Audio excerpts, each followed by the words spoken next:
DXMY. The Music and News FM station of RMN. Sa Cotabato. 90.9. DXMY. Oras mga kasama, tatak alas 7:40 ng umaga. RMN News, Diretso Balitang Cotabato. Headlines. Lalaki arestado makarang makuha ng shabu at mga bala sa bayan ng Kabakan. Headlines. Samantala, motorsiklo na tinangay ng kawatan sa labas ng gym sa Alamada. Headlines. 601st Infantry Brigade ginawa ng mataas na high recognition. Headlines. Mga reformation sa electoral process ng BARM tinalakay sa isang policy forum. Headlines. Mga appointment at empleyado ng MBHT sa BARM na natiling valid ayon kay former MBHT Iqbal. Headlines.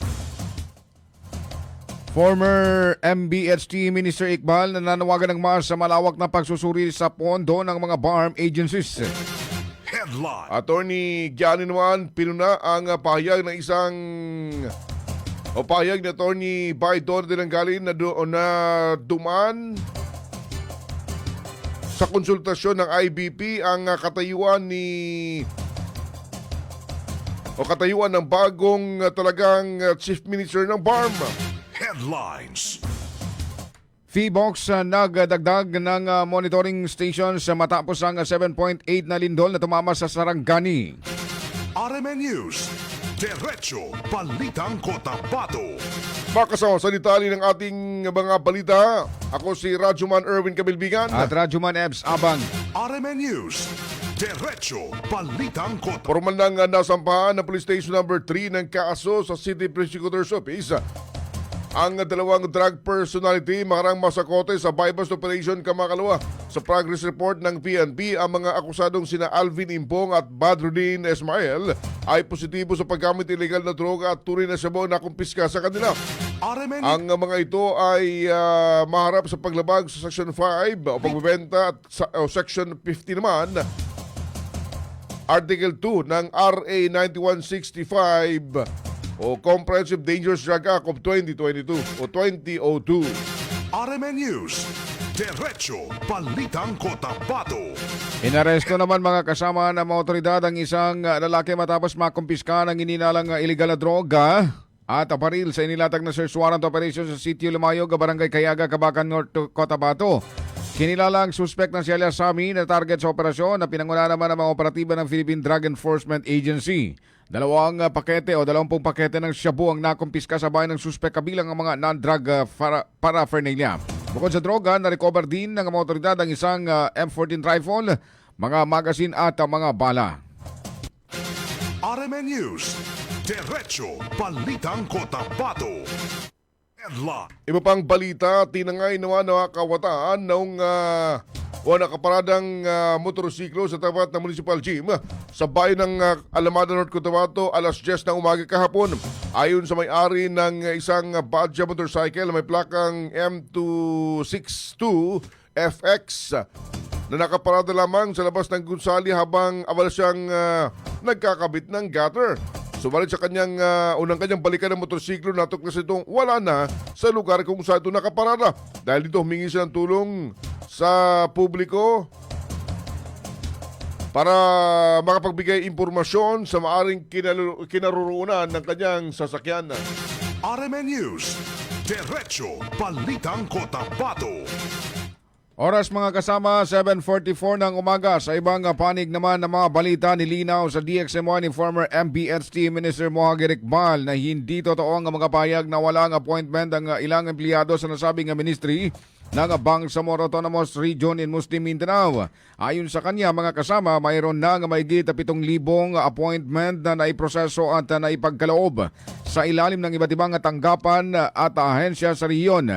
Anya pa, ang mga empleyadong nailipat o naitalaga mula sa iba't ibang lugar habang nagpapatuloy ang transition period ng BARM. Gayunpaman, patuloy pa umanong inaalam ang kabuang bilang ng mga naturang empleyadong sumasailalim sa proseso ng paglilipat at pagtatalaga. Hindi rin po totoo, wala ho silang appointment. Actually, clarify ito ni Director Boy Gonzales bilang Minister ng Ministry of Basic Higher and Technical Education sa 2019 po. And then, nadagdagan po, nung mag-hire po kami, na more or less 7,000 plus na-appoint ko at ako ang pumirma yung lahat ng appointment paper nila. Yung papeles na yan, yung appointment paper na yan, nakasulat na po dyan yung tinatawag na bar mo kasi panahon ko na at panahon na po. RMN News, Diretso Balitang Cotabato. Iginit din ni Iqbal na may mga hamon na maaring ikinukonsidera sa migration ng mga empleyado, ngunit kinakailangan dahil sa transition ng arm to arm. Kabilang sa kanyang tinukoy ng mga challenges sa pagkakaroon ng tig-dalawang schools division ng mga lalawigan sa rehiyon. Binigyan din ng opisyal na ang proseso ng pagtatalaga at pagpapatibay ng mga appointment na dapat naayon sa umiiral na patakaran at kinakailangang dokumentasyon upang matiyak ang legalidad at pagiging epektibo ng serbisyo ng pamahalaan. Kaya lang, kung pag-usapan natin yung panahon ng BARM po, so wala po silang attainment na yung tinatawag natin na dokumento na nakasulat po doon ang BARM. Lahat ng appointment nila nakasulat doon ay ARM na po. So kailangan po natin i-migrate yan at ay mag-issue po tayo bagong appointment. I-migrate po lahat. RMN News, Diretso Balitang Cotabato.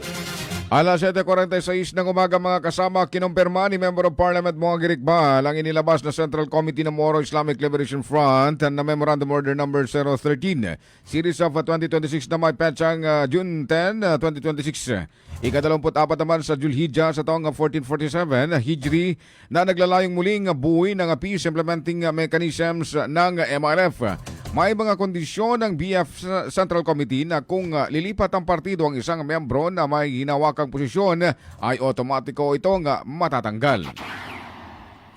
Tama po, kasi meron 4 yata yung isa dyan, Joint Normalization Committee, Joint Peace and Security Committee, Joint Peace and Security Team, rin po yung Ceasefire Committee ng MILF, pinalitan na rin po. Kasi yung mga kaibigan namin yan, yung mga brothers namin yan sa MILF, lumipat na po sila doon sa Bangsamoro Federalist Party. Kaya meron pong policy ang MILF, pag lumipat ka, unang-una tanggal ka doon sa United Bangsamoro Justice Party. RMN News, Diretso Balitang Cotabato.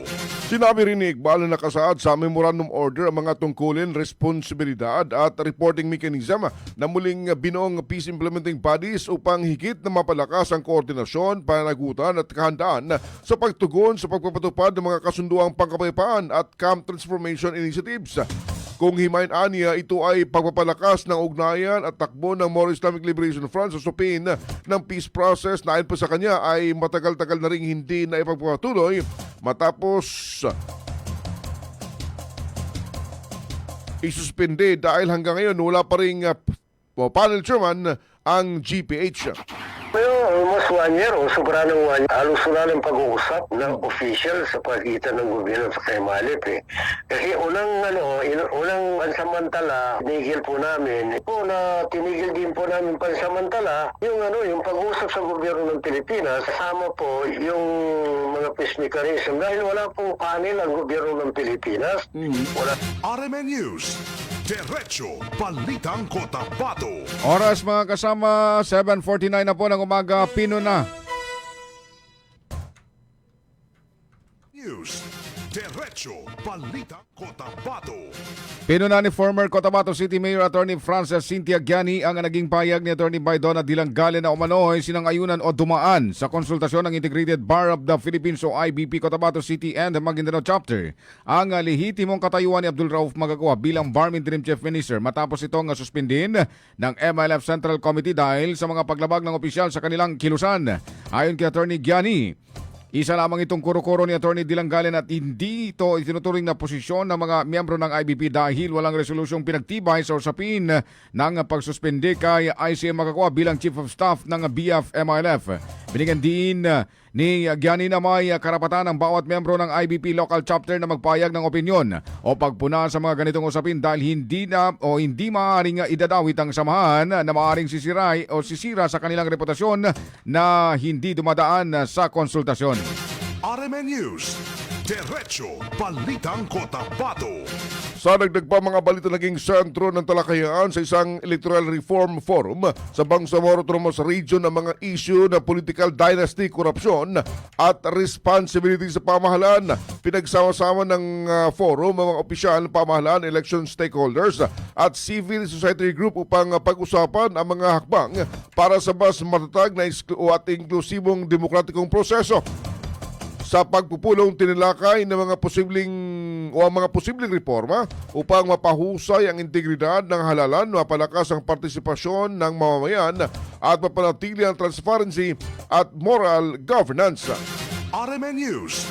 Diretso Balitang Cotabato. Alas 7:50 na po ng umaga mga kasama, itinalaga ng Moro Islamic Liberation Front Central Committee si Pahamuddin First Municipal Councilor Rafi Ben Al-Husayni Abu Hussein na bagong focal person ng Joint Peace and Security Team o JPST bilang bahagi ng reorganisasyon ng mga mekanismo nga nagpapatupad ng peace process sa Bangsamoro. Ayon sa MLF Central Committee, layunin ang muling pagbubuo ng peace implementing mechanisms na higit pang mapalakas ang koordinasyon sa usapin ng seguridad, kaayusan at pagpapatuloy ng mga programang pangkapayapaan sa loob at labas ng Bangsamoro Autonomous Region. Inaasang magiging pangunahing tagapag-ugnay si Hussein sa pagitan ng iba't ibang sektor at ahensya para sa mas epektibong pagpapatupad ng mga mandato ng JPST. Oras mga kasama, 7:51 ng umaga. That time check is brought to you by Centrum Silver Advance. May nutrients adjusted for age 50 plus. Tulong para malakas ang resistensya, healthy heart, and sharp memory. The #1 multivitamins for age 50 plus. This time check is brought to you by Nescafe Classic. Mag-Nescafe Classic araw-araw. 100% puro at natural. Pinakamasarap na black coffee. Ang time check na ito ay hatid ng Ginebra San Miguel. Tatak ng tapang, tatak Ginebra. Magkaiba man tayo ng karanasan, pareho naman ang gusto natin bilang Bangsamoro. Ang trabaho at oportunidad, mas magandang kinabukasan. Kapag magsama-sama ang iba't ibang boses, mas lumalawak ang pag-unawa at pagtutulungan. Kaya ang Bangsamoro Federalist Party ay binubuo ng mga dating revolusyonaryo, mga lingkod bayan at ng iba't ibang sektor ng lipunan. Dahil sa pag-angat ng Bangsamoro, dapat lahat kasali. Bangsamoro Federalist Party, BFP, for Bangsamoro, para sa Bangsamoro.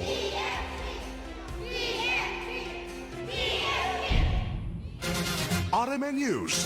Diretso Balitang Cotabato. Alas 7:52 ng umaga po mga kasama.